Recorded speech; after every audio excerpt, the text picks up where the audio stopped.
What's going on YouTube? This is Red Gal 619 and I'm coming to you with another story time. Luckily, not many people were around, just one other person, but yet and still it was embarrassing. So if you want to hear it, please stay tuned. So one Saturday morning, 8-year-old Renee got up to go play with one of her friends up the street. Leaving names out of it, you know what? Let's make up a name. Let's call her Maria. So Maria was a good friend. You know, we went to the same elementary school, middle school, and high school. I didn't talk to her after elementary, and this is actually the reason why. Actually, there's two things that happened. Now that I think about it, hold up. Okay, this was, bitch, I remember now. Okay, listen. Okay, so this is what happened. A few weeks before I went up to Maria's house, Maria was a heavy-set girl.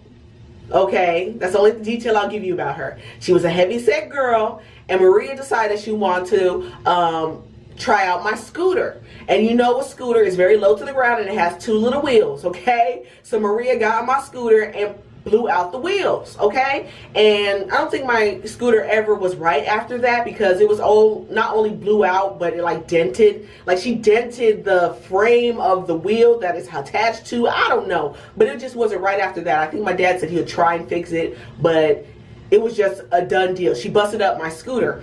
Me being the, you know, nice person that I was then, I am now, but I was really nice then, okay? You know, didn't say nothing. I didn't really make her feel bad about it. I was like, it happens, girl, you know. I'm the one who said go ahead and be on my scooter. I didn't know you were gonna bust the bitch, but you did, and it is what it is, you know. But go back to the Saturday morning a few weeks later, and she was, you know, we're just chilling and everything, and she was like, oh, I want to go, my mom bought me a bike and I want to go bike riding. And I was like, oh, that's nice, I wish I could go riding too. And she was like, I know, I'm sorry about that. And I was like, yeah, whatever, you know, it is what it is. And she was like, you know what, you can go on my brother's bike. And I was like, for real? And she was like, yeah. And I was like, okay. So she goes in the backyard and she comes around with her brother's blue bike. I remember. And it was pretty tall. You know, I should have never got my ass on that bike, you guys. And she's like, yeah, this is my brother's bike.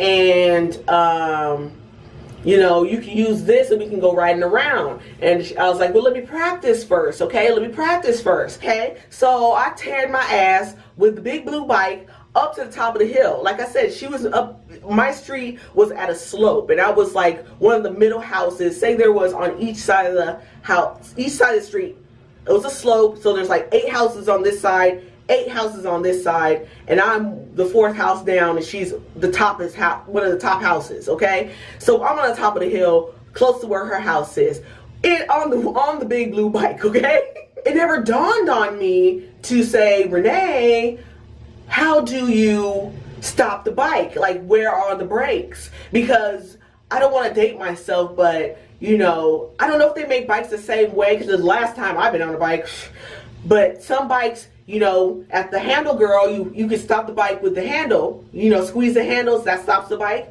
or you have to back pedal, and that stops the bike, okay? You just back pedal, and that stops the bike. But did I ask? No, I didn't ask. I just got on the big blue bike at the top of the hill. So I'm on the big blue bike on the top of the hill, and there I go. I start going down the hill, and I start catching speed, and I'm going faster down that damn hill.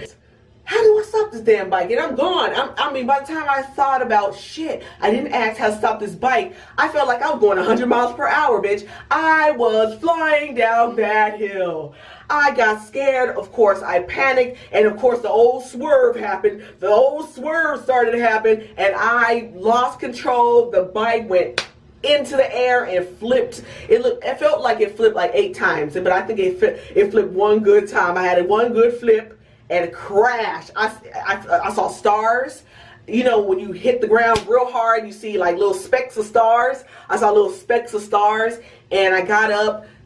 Lip was busted, arm was scraped, knee was scraped. I was scraped. Oh, I went up, and the bike was in somebody's yard.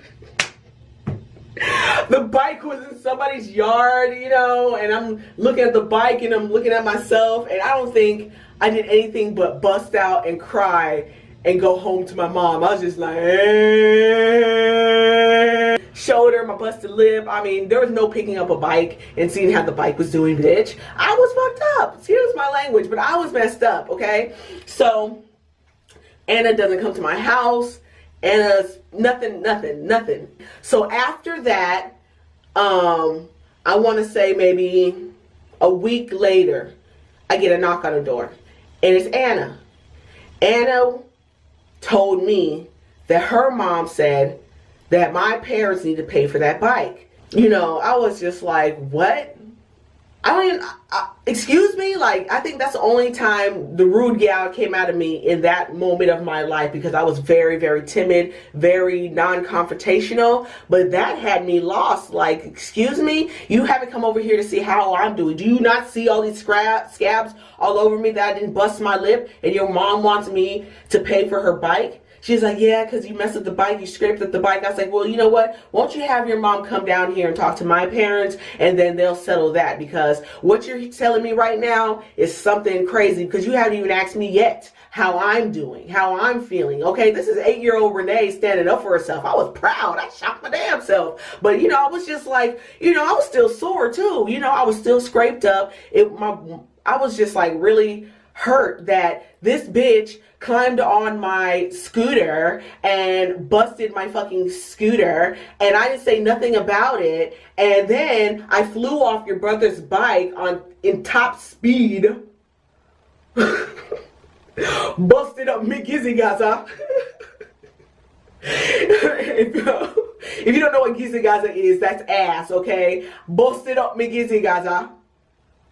And you gonna tell me that I need to pay for your brother's bike? But my feelings were so hurt. I think I cried. I went to my room. She did. But I know my mom didn't pay for that bike. I think they just called it even and was like, your daughter climbed her ass on my daughter's scooter and she busted it. My daughter busted up your son's bike. Let's call it even, because I don't think my parents paid for that shit. Like, no way. I doubt they did though. But that was a crazy story. It was very embarrassing. It was very hurtful. Like I said, after that happened, after she came to my door with the bullshit, I never talked to her again. It's so funny because we're Facebook friends now, but I never talked to her after that. No, because that wasn't cute at all. Like, you getting still, girl, haven't asked how I'm doing. I got battle wounds. I still got battle wounds from it. I hope you enjoyed the story time. Thank you for coming back to my channel. Don't forget to rate, comment, and subscribe if you haven't already. I got so many other story times I want to bring to you. So, you know, put that notification button on so you don't miss any of it, you guys, okay? Thank you so much again. Peace.